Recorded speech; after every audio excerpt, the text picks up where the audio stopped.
Do I even still remember Hope? I wasn't sure you'd ever turn up.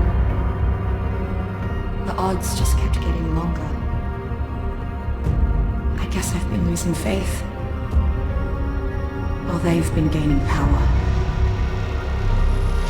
You have to reach me. Everything depends on your survival. Master this world. Make allies of its many creatures. Grow your strength and skill. Explore this place like I did so long ago. Put the pieces together and find me, survivor. You may be the only one who can.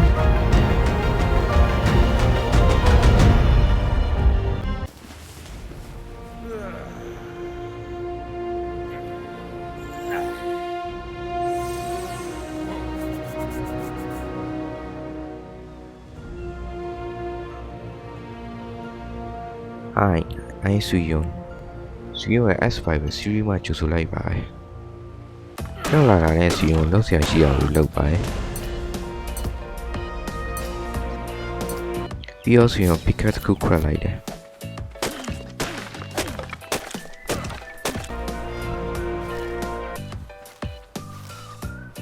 A picker နံပါတ်မကြခင် Suyun ကြောက်တွေကိုစမိုင်းပါတယ်။ Your spear နဲ့ stone hatchet ကိုလည်းထပ်ခွက်လိုက်တယ်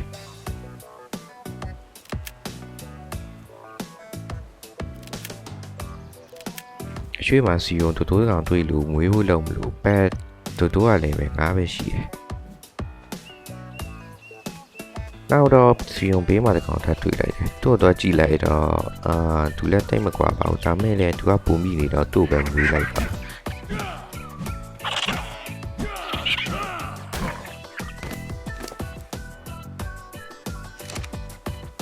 ဘေးမှာ parasol တကောင်တွေ့လိုက်တယ်ဗျဒါမဲ့တွေ့ရလေပဲကြီးကမွေးဖို့အဆင်မပြေပါဘူးတော့ဂျန်တို့တိုးတွေကိုစီယုံဝတ်လိုက်ချုပ်ပါတယ်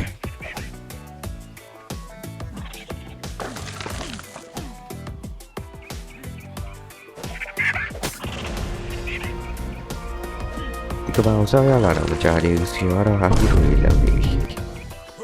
ဆွေရတိုးလေးရတော့ရတော့ပါပြီ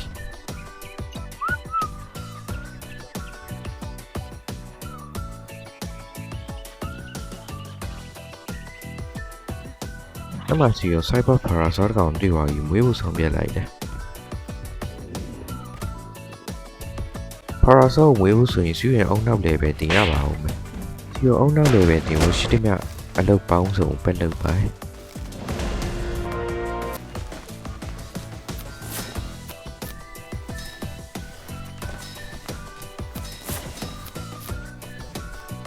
နောက်ဆုံးမှာစီရောကြောက်ခင်မှာအင်ဂျင်နဲ့ပေါင်းပြီးရခဲ့ပါပြီ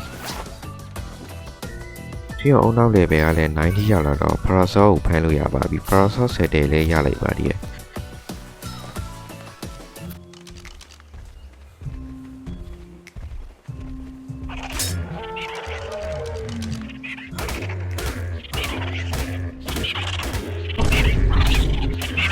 ကြားမှာတူတူကဝင်ပြီးပါချပြီးညာမလို့တူတူကိုရင်တိုင်းလို့ရတယ်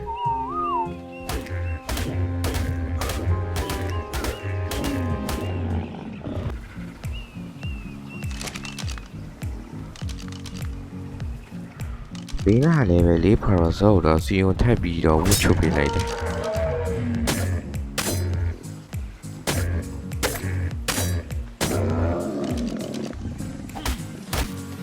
parasol စီကနေစီယုံဟာရီနာသားတွေအများကြီးရလိုက်ပါ parasol လေးရတော့မှဆိုတော့ parasol 10တဲ့ခွက်လိုက်ပါ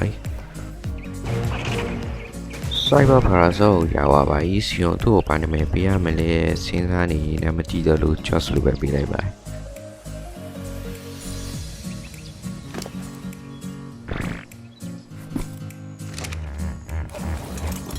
Let's go စီယုံကြောက်ခဲ့မှာပထမဦးဆုံးစီးတော်ရည်လေးပဲဖြစ်ပါတယ် Cyber parasol ကရေကူးနိုင်ပါတယ်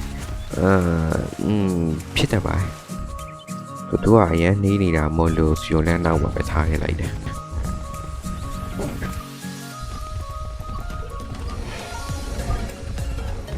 အနောက်မှာထားထားရကျိုးနေနဲ့တူလေးရှောရပါတယ်အိုင်းပြီးပါတူကြီးစီယုံတော့နေလမ်းမှာ error တစ်ခုတွေ့ပါတယ်အထဲမှာတော့အင်ဂျီခေါင်းဆောင်လက်ပတ်ချီအိုက်ပေါင်းပြီးအစုံလေးတွေကိုရှိနေပါတယ်စီယုံလည်းအုံနောက်လည်းပဲမတရားတော့ဝန်တာဝါပေါ့စီယုံ try ဆရာထားတဲ့ကောင်တွေ့ပြီးအရန်လှပြီးမဲ့တူလည်းပဲတုံးပဲရှိပါတယ်level 3ဝင်မဲ့ဒီကောင်တွေကိုဝေးတော့တော်တော်ထိခက်ပါတယ်ဒါကြောင့်စီယုံလည်းထိုင်လိုက်တယ်ဒီနား list ဆိုရတာအရင်ချစ်စရာကောင်းနေရမို့လို့ကျန်တဲ့ဒီကပိုင်းနဲ့မလိုက်ဖက်လို့စီယုံဝှချုပ်ပြလိုက်ပါတယ်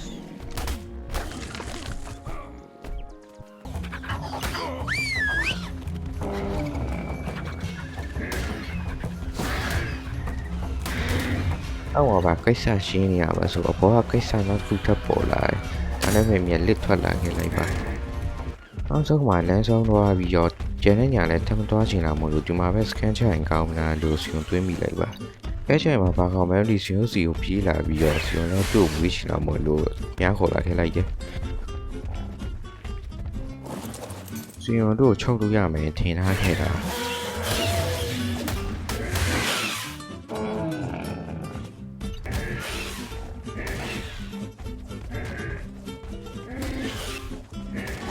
ဘာသာဆိုချတယ်ဘလို့စီုံတားလိုက်ပြီမဲ့လဲစီုံတော့ကြောက်ရခဲ့ပါ ။ပုံမှာတော့နှိပ်ပံတော့ရောက်သွားပြီ။ဒီတိုင်းလို့ဆိုရတဲ့မှာဖြစ်ကုန်မစတာပဲဖြစ်ပါတယ်။ညတော့စီုံစကန်ဆောက်မယ်လို့စဉ်းစားထားတဲ့ညအောင်ပြန်လာပြီးစီုံစကန်ဆောက်ပါမယ်။အစားဒီပုံမှာဆောက်လို့ပဲနောက်တော့မှပါဆွေးကူပေါက်မှန်ဒီစီုံရေးမှာပဲဆောက်လိုက်ပါ။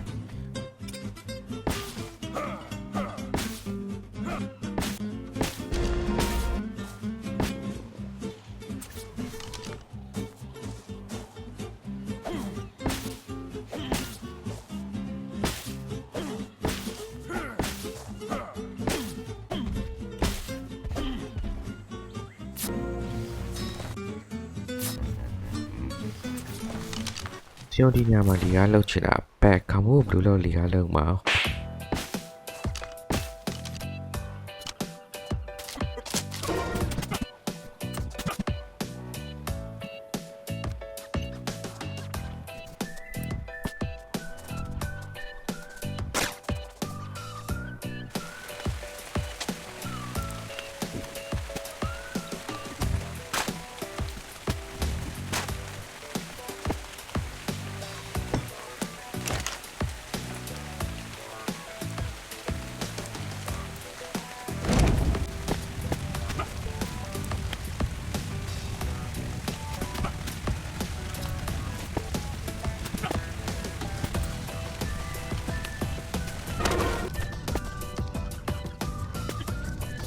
နောက်ဆုံးမှာတော့စီယိုရဲ့တဲလာအိမ်လာမတဲခွဲတဲ့အိမ်ကလေးရပါပါ။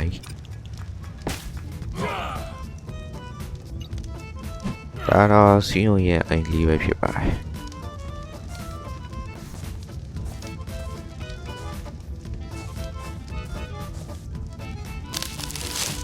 အပြင်ဘက်ကကြည့်ရင်တော့အိမ်လေးနဲ့တူပါတယ်။စီယုံကပိထောင်းစားရင်လို့မိုးရိုင်းဖက်ဆိုကိုခရလိုက်တယ်။ဒါနဲ့ဆိုရင်ကပိထောင်းစားလို့ရလောက်ပြီ။ညလေးရောက်သွားပါပြီ။စီယုံဒီနေ့ပရာဆော့ကောင်ရတယ်။အိမ်တလုံးရတယ်။ပြီးဆိုတူကတော့နှိပ်ပန်ကြွားတော့တာပေါ့။နှိပ်ပန်ကြရင်စီယုံရတာဖမ်းဖို့စိတ်ကူးရှိရတယ်။ဆိုတော့မနှိပ်ပန်ကြရင်တကယ်ပဲစီယုံရတာဖမ်းနိုင်မှာလား။အခုတော့ရင်ဆုံးအိတ်ကြတာပေါ့။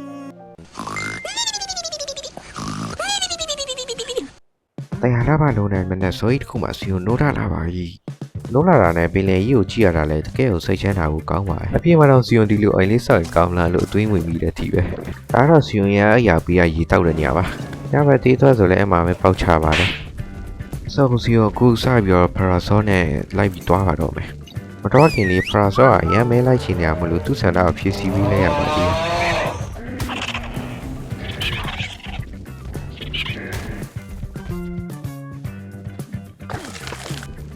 So let's go ကိုတကယ်တော့လိုက်ကြရအောင်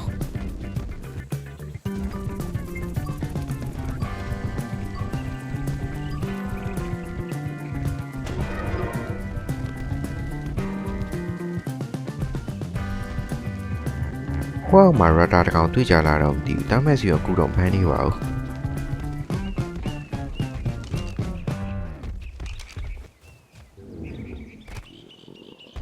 ကြည့်ပါဦးအနက်ကြီးပဲပြုတ်ကြပါလို့ကတော့အသက်မရှိလောက်မှတီးချတယ်စီယိုတိုင်းလို့ processor တကောင်တွေ့ပြီးတော့သူအယောင်လေးကလှတာမလို့စီယိုမွေးကိုစဉ်းစားလိုက်တယ်။နဲဆောင်တော့သူ့ level 20လောက်တော့ရှိမှာပါလေဆိုပြီးတော့တော်ဆန်းကြည့်တာပေါ့။ဒါမဲ့လည်းအော်ဖေဖေကြီးကနေငါးမြယူချိုးပြန်ပေါ့သူ့ကို14တုံးလောက်ထည့်ထားပြလိုက်တယ်။နောက်ဆုံးမှာတော့ရပါပြီ။ဒါမဲ့လည်းဘာမှမပြေးလိုက်ပါဘူး။ဒါအတိုင်းတို့ချင်းချင်းခွဲခြားတာမဟုတ်ပါဘူး။ဆွေအောင်စီရင်ပြင်းလို့မပြေးရပါ။ဒီ parasol ရဲ့အယောင်လှတာမို့လို့မွေးဖို့ကြည့်ကြည့်လိုက်တာလည်းပဲ5ပဲရှိရထူးတော့ပါဘူးလေ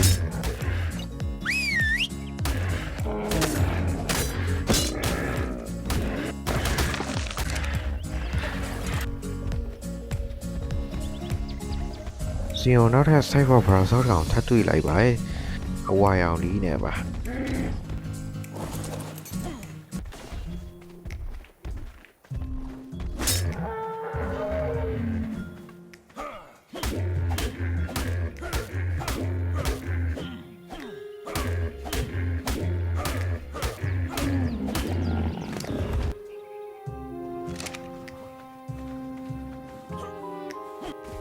စီယို cyber parasol ကောင်ထည့်ရပါပြီ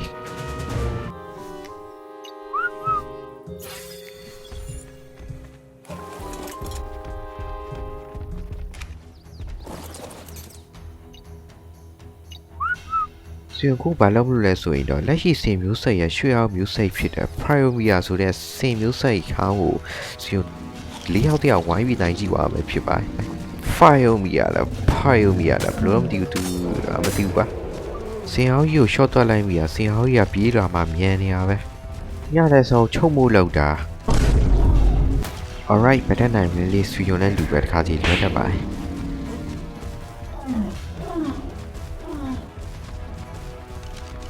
နောက်ဆုံးမှာတော့ပြေးပေါက်မှာတဲ့စင်အောင်ကြီးတော့ရှောရပါပြီပါယိုမီယာစီကနေတားနဲ့ဟိုက်ရအများကြီးရလိုက်ပါတယ်စင်အောင်ဒီလောက်ရမယ်မထင်တာခဲ့ဘူးနောက်ဆိုအမဲလိုက်ရင်ဖိုင်ယိုမီယာပဲလိုက်တော့မယ်စီယုံဆောက်နဲ့ရတာ10တဲ့ကြီးရပါပါ යි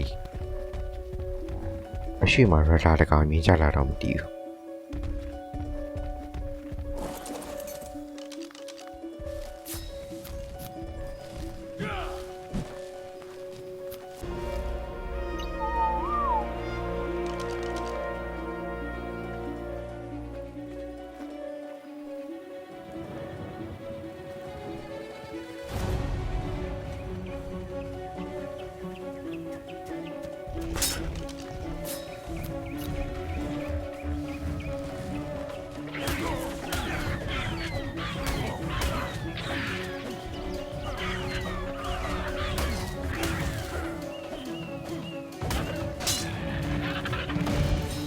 ရတာကြီးကလည်းပဲ၄ပဲရှိရဲ့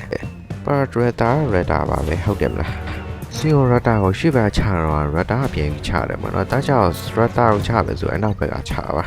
စီယိုပြောချင်တာကသူ့ရိုက်တာတို့ပါတို့တော့ရှောက်သွေးမနေတာမကြခင်မှာပဲတိတ်မလဲမဝေးတဲ့နေရာမှာစီယိုရတာတကောင်ထပ်တွေ့လိုက်ပါတယ်စီယိုလည်းချန်ဆွဲမနေတော့ပဲနဲ့တွားပြီးတော့ဖမ်းတာပေါ့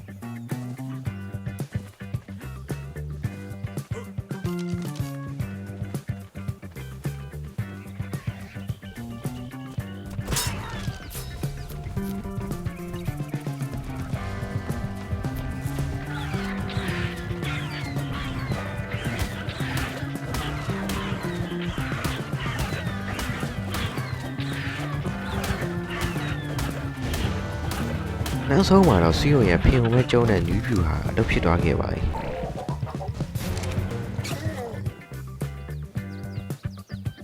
ဆိုစီယိုရတာဆယ်တဲ့ကို crap ပြီးတော့ရတာကိုစီးရတော့မယ်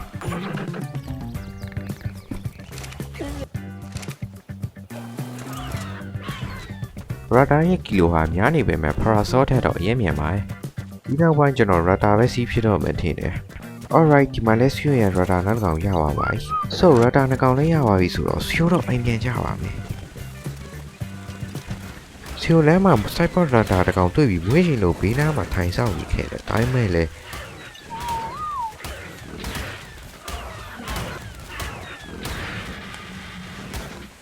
တေတော့တွားကြည့်လိုက်တာလေဘဲကဝဲနဲ့တေလည်းတင်ပါတယ်။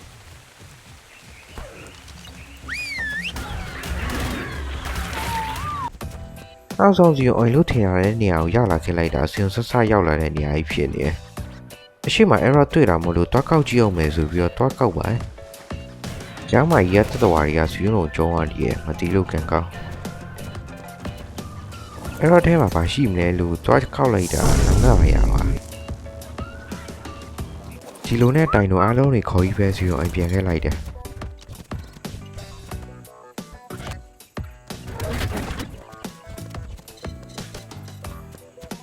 Finally ရှေ့မှာစီယုံတို့အိမ်လေးကိုမြင်နေရပါပြီ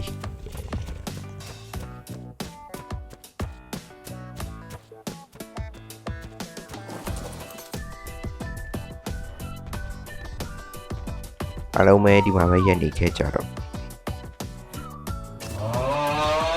ကြားမှာအဝမှာလာပြီးခိုက်နေတာလေကားလေးရှိမှအဆင်ပြေရော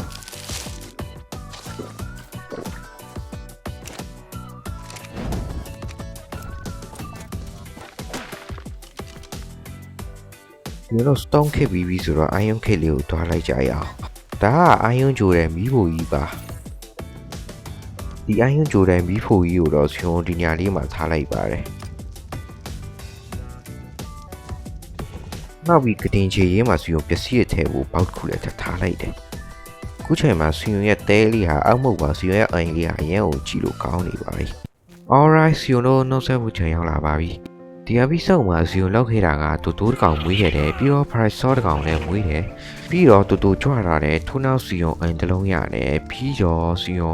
Dinosaur တစ်ကောင်ရတယ် level ကတော့နှစ်ပေါ့ Parasaur တစ်ကောင်ထက်ရတယ်ပြီးတော့နောက်ဆုံး Raptor တစ်ကောင်ထက်ရခဲ့ပါသေးတယ် episode 1မှာနေစီယုံတော်တော်လေးလောက်ခဲ့တယ်နော် So brother တို့ sister တို့ thanks for watching see you in the next episode